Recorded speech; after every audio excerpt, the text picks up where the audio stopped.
ప్రసాదం ఆగం ప్రసాదం తింటే పిల్లలు పుడతారా? ఇంతకంటే దుర్మార్గం ఉంటదా? సంతాన ప్రాప్తికి దివ్యౌషధం ఇస్తాం. చిలుకూరు బాలాజీ బ్రహ్మోత్సవాల సందర్భంగా ఆలయ నిర్వాహకుల ప్రకటన. గరుడ ప్రసాదం కోసం పోటెత్తిన 3 లక్షలకు పైగా జనం.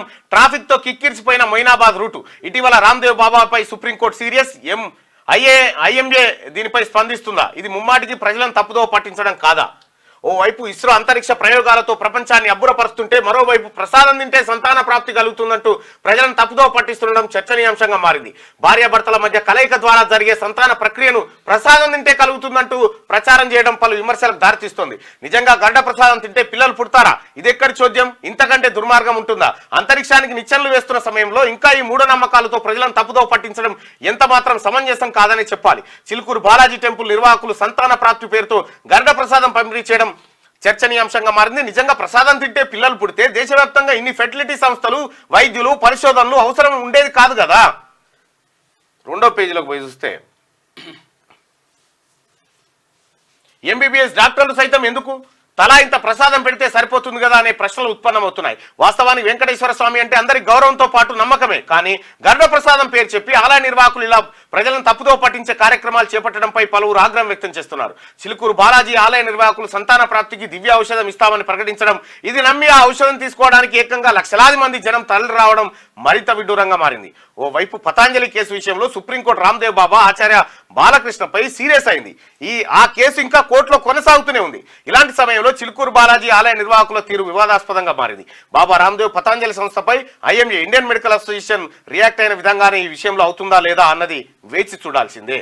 చిలుకూరు బాలాజీ ఆలయంలో ఏం జరిగిందంటే, చిలుకూరు బాలాజీ ఆలయానికి భక్తులు శుక్రవారం భారీగా పోటెత్తారు. అయితే ఉదయం నుంచే పెద్ద ఎత్తున తరలి రావడంతో అటువైపు వెళ్లే రూట్లన్నీ వాహనాలతో నిండిపోయినాయి. ఫలితంగా భారీగా ట్రాఫిక్ జామ్ అయింది. ఈ దశలో 10 నుంచి 15 కిలోమీటర్ల వ్యవధిలో వాహనాలు నిలిచిపోయినాయి. దీంతో ప్రయాణికులు తీవ్ర ఇబ్బందులు పడ్డారు. ముఖ్యంగా మెహదీపట్నం, లంగర్ హౌస్, అప్పా జంక్షన్ తో పాటు ఓఆర్ఆర్ సర్వీస్ రోడ్డుపై రద్దీ ఎక్కువగా ఉంది.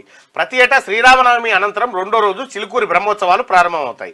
అందుకు అనుగుణంగానే ఈ ఏడాది కూడా బ్రహ్మోత్సవాలు వైభవంగా కొనసాగుతున్నాయి. శుక్రవారం 2వ రోజు కాగా గరుత్మంతుని నైవేద్యం సమర్పిస్తారు. ఈ ప్రసాదాన్ని సంతానం లేని మహిళలకు ప్రసాదంగా పంపిణీ చేస్తారు. ఈ ప్రసాదానికి సంబంధించి ఆలయ పూజారులు కూడా ఇటీవలే ప్రకటన చేశారు. ప్రతి ఏడాది కూడా ఈ ప్రసాదం కోసం వేల సంఖ్యలో భక్తులు తరలి వస్తుంటారు. ఈ నేపథ్యంలో వేకువజామున 5 గంటల నుంచే భక్తులు హైదరాబాద్ నగరంతో పాటు ఇతర ప్రాంతాల నుంచి కూడా అక్కడికి బయలుదేరారు. కార్లు, ఇతర వాహనాలు భారీగా మార్గంలోకి చేరుకోవడంతో ట్రాఫిక్ జామ్ ఏర్పడింది. 5,000 మంది భక్తులకు సరిపోయేలా ఆలయ నిర్వాహకులు గరుడ ప్రసాదం అందజేస్తే దాదాపు 3 లక్షల మంది భక్తులు గరుడ ప్రసాదం కోసం చిలుకూరు బాలాజీ టెంపుల్ కు తరలి వచ్చినట్టు సమాచారం. పతాంజలి విషయంలో ఏం జరిగింది ఇట్లనే చేస్తే అంటే, పతాంజలి ఆయుర్వేదిక్ కంపెనీ తయారు చేస్తున్న కరోనిల్ పై రామ్దేవ్ బాబా తప్పుడు ప్రకటనలు ఇచ్చారు. పతాంజలి ఆయుర్వేద ఔషధాలపై తప్పుదారి పట్టించే ప్రకటనల విషయంలో Indian Medical Association court మెట్లెక్కింది.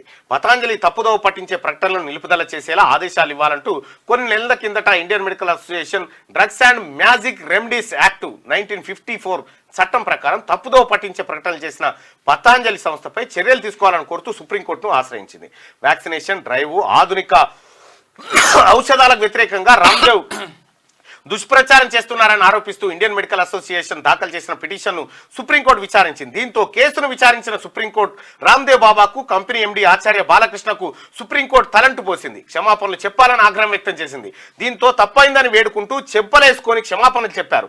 November 2023లో Patanjali ayurvedic తన ప్రకటనలో తప్పుడు వాదనలు చేయడంపై సుప్రీంకోర్టు అభ్యంతరం వ్యక్తం చేసింది. అటువంటి పద్ధతులను ఆశ్రయించినందుకు ఆ సంస్థ జరిమానా విధిస్తామని హెచ్చరించింది. మరి చిలుకూరి బాలాజీ ఆలయానికి ఇది వర్తించదా అన్న ప్రశ్నలు తాజాగా లేకపోలేదు.